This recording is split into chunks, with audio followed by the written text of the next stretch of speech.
Hello everyone. Today I'm going to discuss on the problem when people say that in their OBS they are not able to record their display screen, and whenever they add a display capture it just completely black.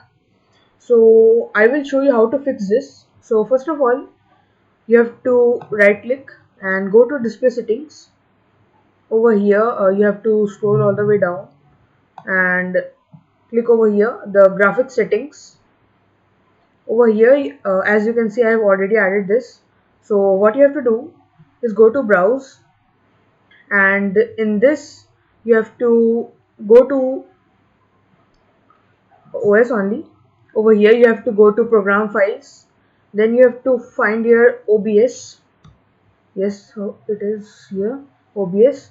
You have to go into bin and 64-bit, and over here you can see you have to select this and click on add.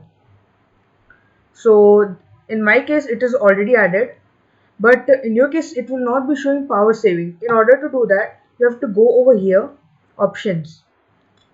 In your case by default it will be set to the system default, but you need to make it sure that it is on power saving. Then just check this option and click on save.